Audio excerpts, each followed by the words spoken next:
MeteoMark Weather Show. Let's take a look at some viewer sent in photos here. But before we do, here's a word from one of my partners. Take a look at this. This is a weather show. It's called Kansas Morning Central, and it starts from 7 a.m. to 9 a.m. on weekends during the school year. And otherwise, all other seasons, off the school season, it's 7 a.m. to 9 a.m. every day. So 7 a.m. to 9 a.m. on weekends here. And all you have to do is go to AWN Kansas Morning Central and AWL Weather Network. Go to http:// and here it is, awnweather.webs.com, AWL Weather Network. So take a look at that. That's from our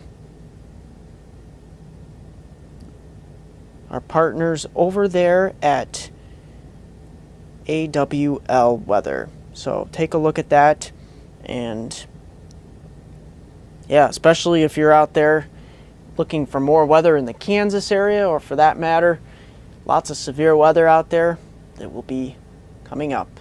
So take a look at that and head on over there to the weather show, 7 a.m. to 9 a.m.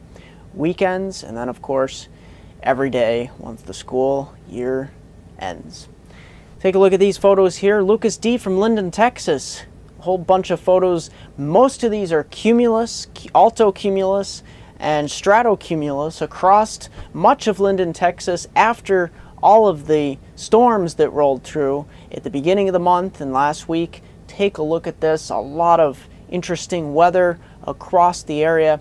But for that matter, things begun to get a little more sunnier across much of northeast Texas, across the Linden area. So very nice, Lucas. Thank you for one of these photos towards the end. Almost looks like a possible sunset trying to form, but there's just too much of those stratocumulus and cirrocumulus up in the upper layers of the atmosphere there, obscuring things. So that's too bad, but very nice photos. Let's take a look at the weather stateside across much of the lower 48 and southern Canada. You look to the west here, got some systems rolling in. But you notice here the 5-day precipitation outlook. If you look east here, this is where we've got some problems during the next, say, 5 to 6 days. Problems meaning problems as in I'm going to pretty much bypass this weekend's weather and skip right to something very interesting. Starting out Monday here in the Gulf of Mexico, this is the well-advertised major nor'easter expected for the East Coast, or some areas of the East Coast. And this system is going to start to get organized here, and then it's going to begin to move up the East Coast for Tuesday into Wednesday. Later Tuesday, that's going to be the big day for many areas across much of the eastern mid-Atlantic and coastal areas of the Northeast, especially Cape Cod and extending down towards Cape Hatteras. And all those areas in between could be looking at some problem weather with this system. And of course, here I'm going to highlight the impacts that this storm could have on much of the northeastern states, mid-Atlantic, and heading on into the south. Take a look at this. We start from basically the southern Appalachians and the Carolinas and extending up the east coast here. Impacts from low, medium to high. The closer you are to the coastline, the higher impact that you will see with this storm system.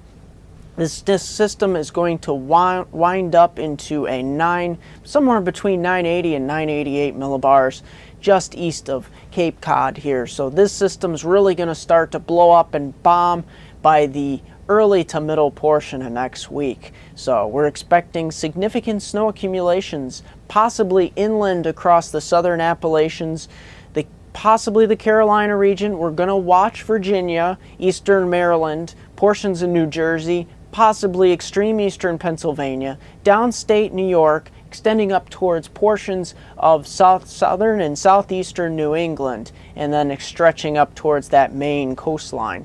That's the problems that we're going to be looking at with this system, mainly in the form of wind and snow. Now, This system's got a lot of cold air to work with because let's go back to that surface map. That cold high pressure system up here into the northeast, really anchored tough across this region. So that's what we're going to be looking at here, supplying the cold air. It's too early yet, as of this forecast, to get into exact snowfall accumulations. That's going to do it here at MeteoMark. There's a 5-day forecast for my hometown viewers in the Susquehanna region of New York, Susquehanna region of Northeast Pennsylvania. Don't forget to like me on Facebook at MeteoMark, subscribe to me on YouTube at MeteoMark.com. Look at these numbers starting the day on Saturday. Your weekend starting off really nice, somewhere in the 50-degree range, but then we quickly head down towards the upper 20s for highs in the early portion of next week through the middle portion. Chance of snow Monday and Tuesday. I think most of the heaviest snow will be in the Catskills, Poconos on eastward, and most of the lighter snows will be over our areas, only expecting an inch or less, maybe 2 or 3 inches in the higher elevations. And look for a lot of wind with this system as it moves away and departs, and then we continue that cold trend throughout the week. Not looking very spring-like for the areas of the Twin Tiers of New York and Pennsylvania. That's going to do it here at MeteoMark.